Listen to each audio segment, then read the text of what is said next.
Carol. Jeff Kleintop is no stranger to this group, and he's spoken a couple times before. But I'm going to give you a reminder of who he is. He's the Chief Marketing Strategist at LPL Financial. Now, LPL Financial is the largest independent broker-dealer in the country. It's affiliated with more than 13,000 financial advisors, including Clyde French, I might say, and had a revenue of $3.6 billion in 2012. Now, it's the fourth largest financial services firm in the country, including all financial services firms, and manages more than $394 billion in assets. Jeff leads the articulation of LPL's research, market, and investment strategies and leverages his expertise in the analysis of global financial markets and asset allocation strategy. He's also responsible for evaluating, commenting on significant risks and opportunities in the capital markets that are vital to investment decision making. He's been cited by the Wall Street Journal as one of Wall Street's best and brightest. He's known for his keen insights around the country, regularly quoted in many national publications such as Business Week, the New York Times, and is a frequent guest on national business television like CNBC, Bloomberg, PBS, Fox News. In fact, one of the guys out front said they had seen him recently. He's a popular keynote speaker at industry conferences, corporate events, and investment forums where he regularly addresses audiences of professional and private sector investors across the country. He's the author of the popular investment book, Market Evolution, How to Profit in Today's Changing Financial Markets. He earned an MBA from Pennsylvania State University and has a BS in Finance from the University of Delaware. Now, we all know the difference in what it takes to be a professional athlete on the PGA Tour, the NFL, the NBA, Major League Baseball. You know, that's the big leagues. Please welcome Jeff Kleintop, a financial big leaguer from Boston. Jeff.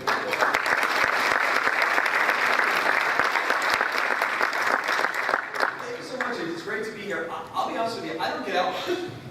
I spend a lot of time in Boston with my research team. I spend a lot, my studio where I do my TV broadcast is literally right across the hallway from my office. So I don't get out much. So thankfully, we have about 13,000 or 14,000 financial advisors that work with LPL. And I don't get invitations very often from maybe the top 50 of those advisors. But Tommy being one of those invited me to come down. So I'm really excited. Tommy, January might have been a little bit better.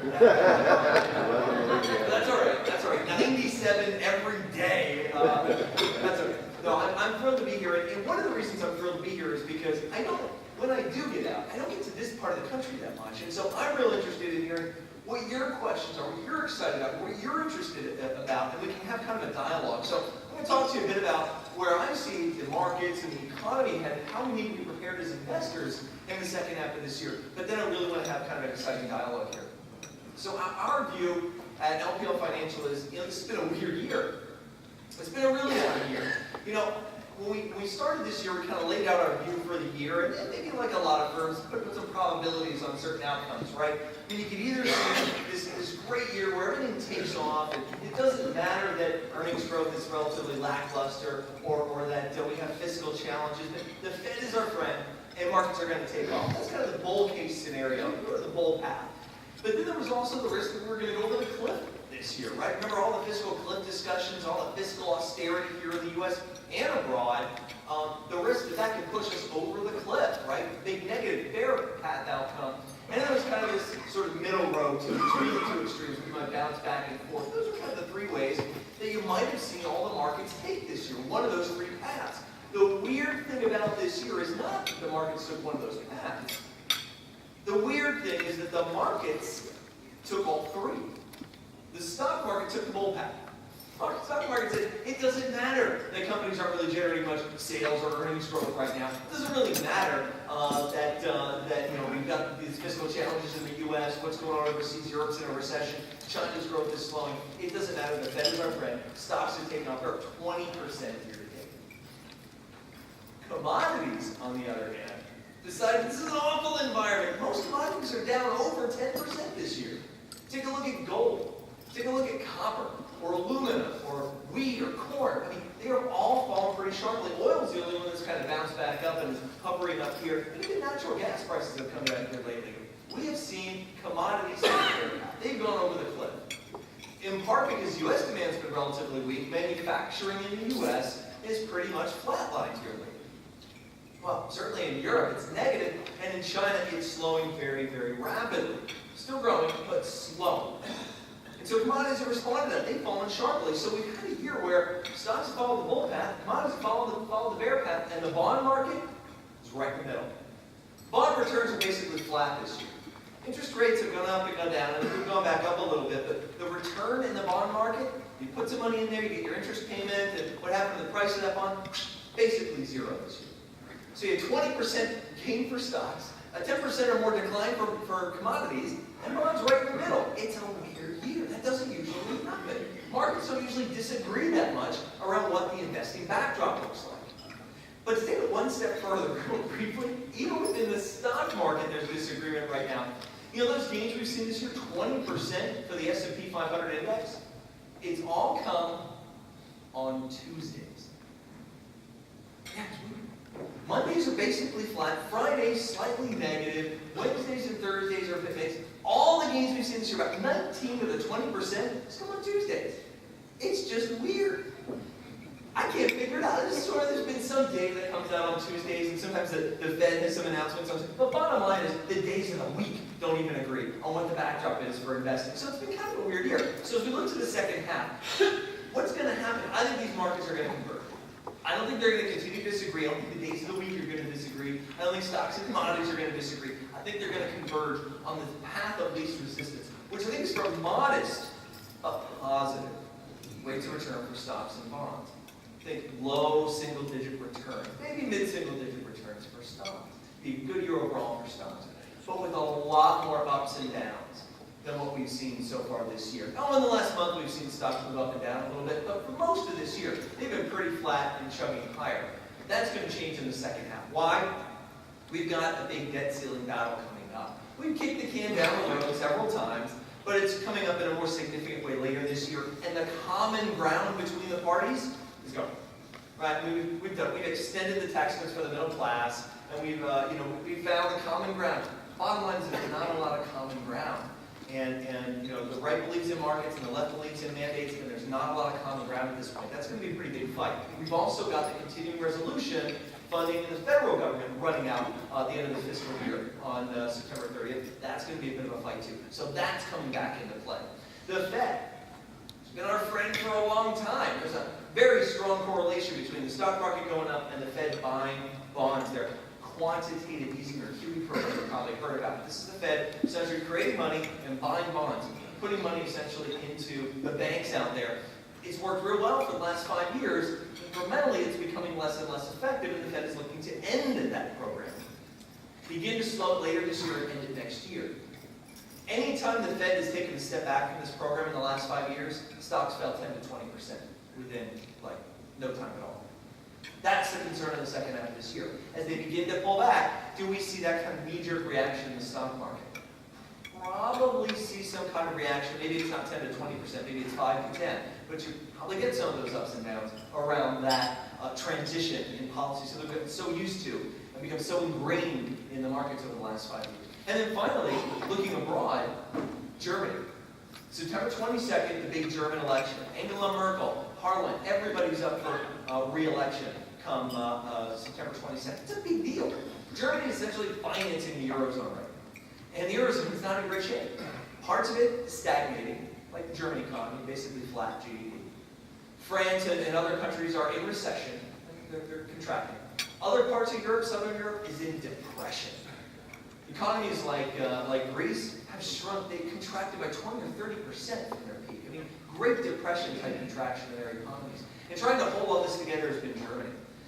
They're up for having this big election, and what we've seen in other countries that have held elections this year, like Italy, fringe candidates from parties that just don't want to have anything to do with the euro and the rest of Europe are winning major portions of parliament. And if that were to happen in Germany, it would really call into question the whole existential reality of the euro and the eurozone. It could certainly create a little bit of an air pocket for markets. So we've got all that to deal with plus more in the second half of this year. I won't even mention the fact that we're $107 on oil. And we're getting into the danger zone at the pump for consumer spending. That's between $3.85 and $4.11 we've seen over the last 5 years. Whenever we're in that range, consumer spending falls pretty quickly and pretty powerfully. We haven't been in that range for a while, but we're looking at it and we're getting close to it here on a national average basis. So we've got all those things gearing up to make, I think, ups and downs in the second half. But there are positives. And the big positive is the fact that the private sector of this economy, you, are doing pretty darn well. The government portion of this economy is in recession. Government spending was a drag, a negative 1% in the first quarter of this year. So the way we measure the economy, GDP, gross domestic product, it only came in at 1.8% in the first quarter of this year. That's a pretty lackluster growth rate for an economy like ours at this point in the business cycle. Should be 3, 4, 5%. It was 1.8, not great. But if you take out the fact that there was a 1% drag from a contraction in government spending, well, the private sector did 2.8. That's not terrible. It's almost 3%. And in the second quarter, overall GDP, which we'll get in the next few weeks, for the second quarter is only going to be 1%. That's not far from zero. That's going to maybe shake some people when they see it. But the government portion of our economy shrank by 2.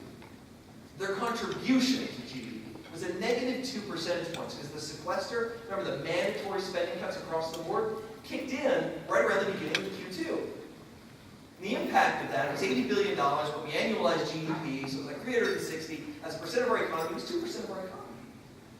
All hit in the second quarter. So the drag was 2. You add that negative 2% back to the 1%, the private sector, ex-government GDP, was probably up 3. Another quarter of 3%. It'd be accelerating from Q1. That's good news. I think in the second half, it might be 4. It could be 5. That's the bright story. And by the way, that's never happened. In the 6 times since World War II, when we've seen government spending contract and tax increases rise the way they have, that drag on the fiscal policy, drag on the economy of 1 or 2 or 3%, every single time the U.S. economy fell into recession. Every time.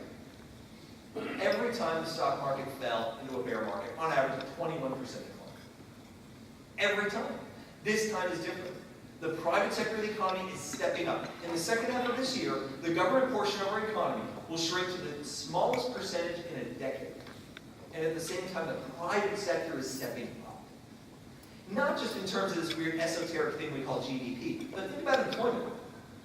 Jobs in the government sector have been contracting year after year after year after year. Look, every month in the employment report from the Bureau of Labor Statistics, negatives. We're losing 10, 20, 30, 40,000 jobs a month in the government sector.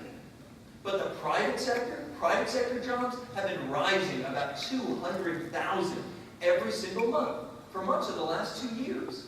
And they've been doing that so far this year. The private sector is stepping up on the hiring side as well, even as the government continues to cut jobs. Now, as an aside, let me just say that picture's starting to get a little bit better, because at the state level, the budget picture has improved pretty dramatically.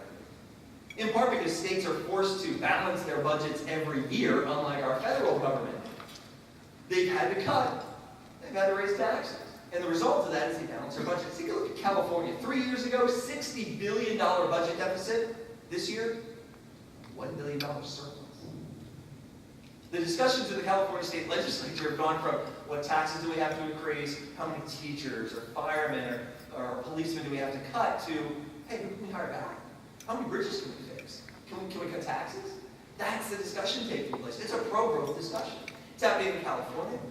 Texas runs a 2-year budget. It's happening in Texas. Texas is turning into the black. It's happening all over the country. There are about 23 states that have gone from deep in the red to in the black in the last few years. That means no more layoffs, mass layoffs at the state level. That's a good thing. That can also help to encourage some growth here in the second half of this year. So there are positives offsetting some of those negatives. Again, creating an environment where profits are probably only going to grow 3-4%.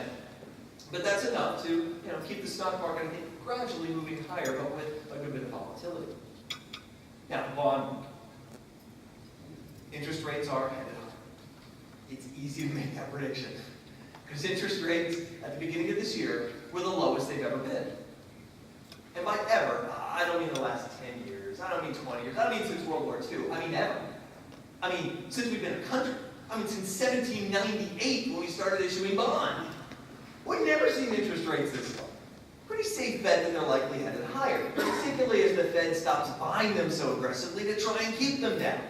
So they're going to begin to rise. Now, long term, they're not going back to, remember the late 70s, early 80s when they were up, a mortgage was like 17%. We're not seeing that.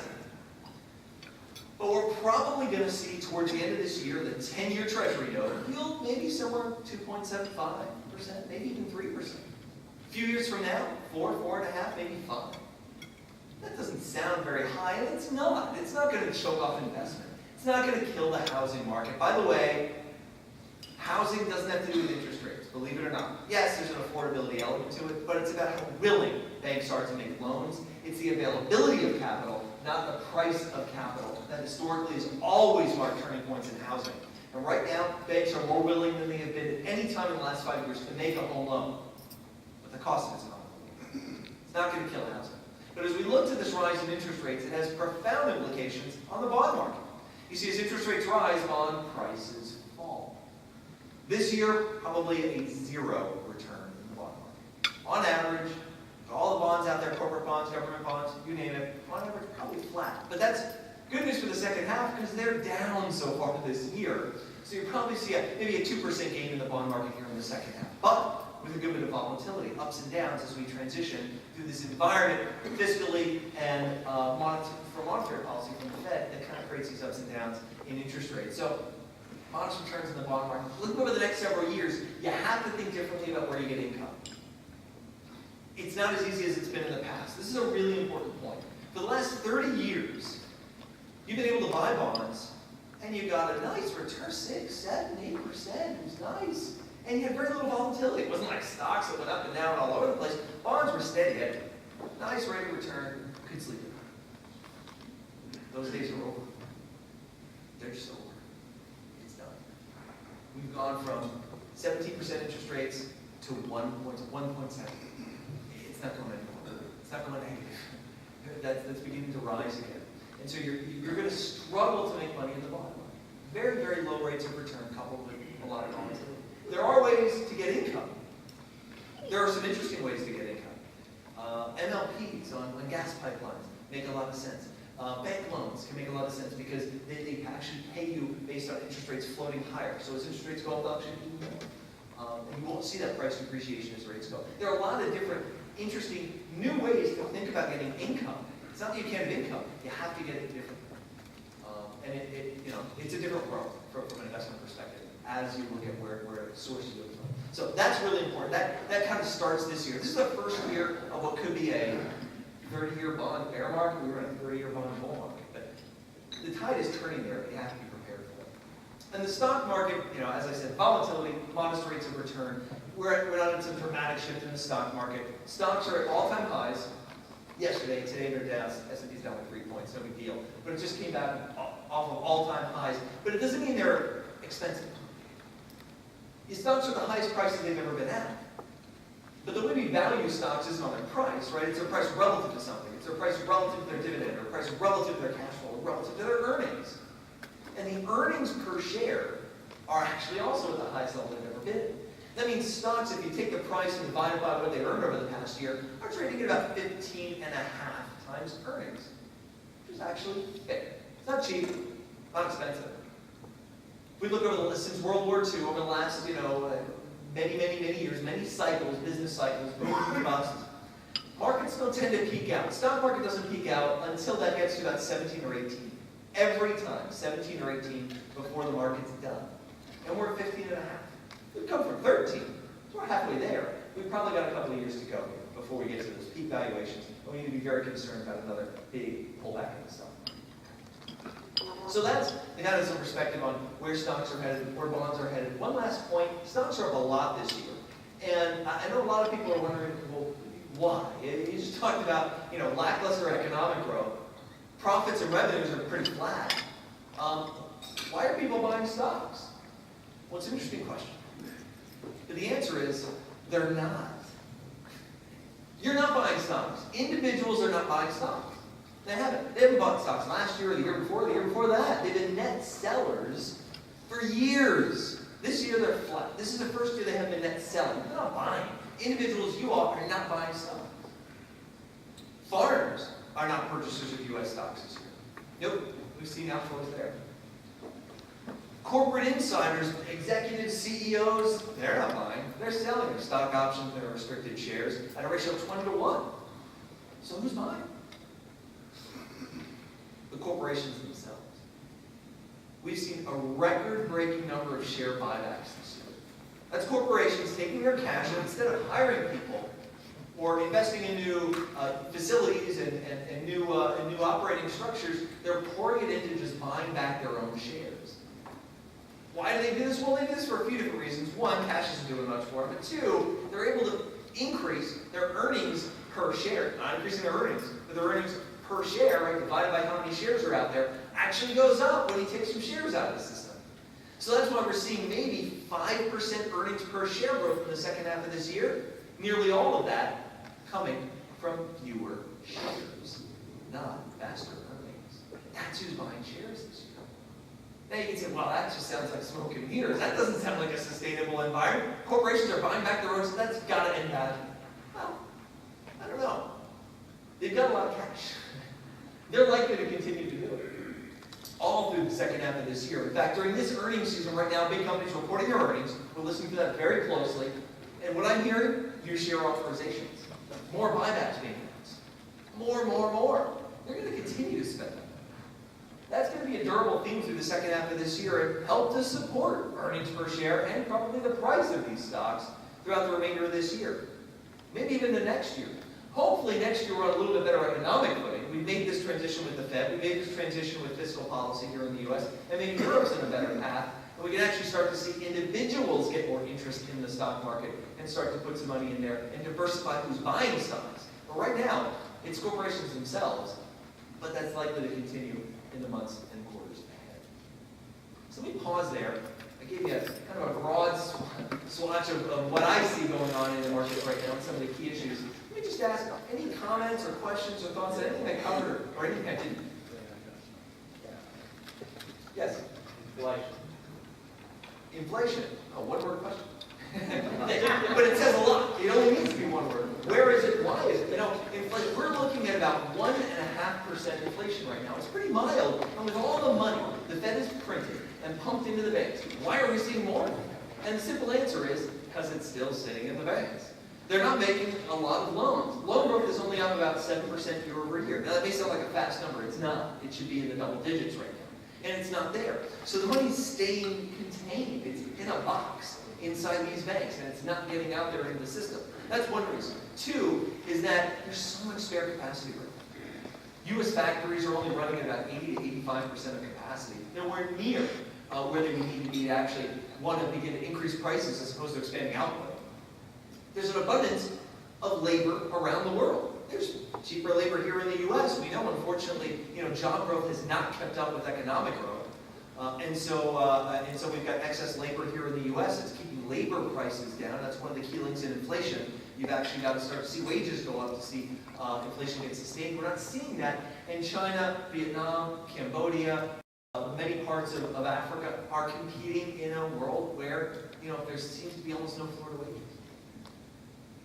And so that global labor excess supply, global capital excess supply, and the fact that the money is not getting into the system here or in Europe, quick extension of that point.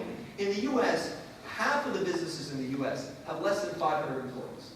We call them small. May not seem small to you, but they're small businesses. And they are not having a great time getting loans from banks. It's tough. But in Europe, it's impossible. The businesses, they're about 2/3 to 3/4 of the businesses in Europe are small. And by the way, small is maybe 250 and under. In Europe, they can't get any money out of the banking system in Europe. The banking system is completely tied up in knots. They're holding onto their capital. They will not lend it out. And these businesses are just floundering. Again, this is keeping the money in the system and not letting it get out there and start to create economic growth and engender what might ultimately be inflation. watch loan growth. Every week the Fed reports loan growth in their H7 release. You can watch this, you can watch our data, we report on it every week. I want to watch this very closely. As that begins to turn around, hopefully, and pick back up again, that's encouraging. Consumers are starting to borrow a bit more. Houses, autos, maybe even a little credit card spending for the first time in 5 years. But we're not seeing businesses do it, and that's really the key to get this economy going. It's one of the reasons why inflation is being under check. Thanks. Municipal bonds. Oh, yeah, municipal bonds. I'll get to your question. Municipal bonds, interesting point. I talked a little bit about these states coming back into the black. That's critical. Muni bonds actually look good to us. They're one of the few high-quality, safe, if you will, bonds you can buy out there. You don't want to buy federal government bonds. You got to be careful about even high-quality corporate bonds, like a Microsoft bond, for example. It might only pay you 1%. That's going to suffer as interest rates go up. You probably see losses on bonds like that. Munis look pretty good. They're paying more than the government bonds are, than treasuries are. Yet you get the tax benefit. That's a huge plus. But listen, these state general obligation municipal bonds are in better credit condition than they've been in a long time. Because these states, they did a variety of different ways. Some raise taxes a lot more than others, some cut spending a lot more than others. But the balance is they're in better fiscal shape. And so the credit quality backing those bonds is pretty good. Some states have gotten upgrades here lately. Certainly there are the Detroits out there. There's more than one. Right? Now Detroit's, it's kind of a solar system of this, and Detroit's like Pluto, I mean, it's way out there in terms of problems. But there's other cities that Harrisburg, PA is another one that perennially have problems.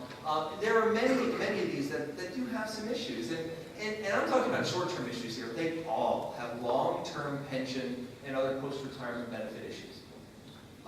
Promises were made to state workers when bonds were paying 7, 8, 9, 10%. And so, they figure we'll be able to get the income to make good on these obligations.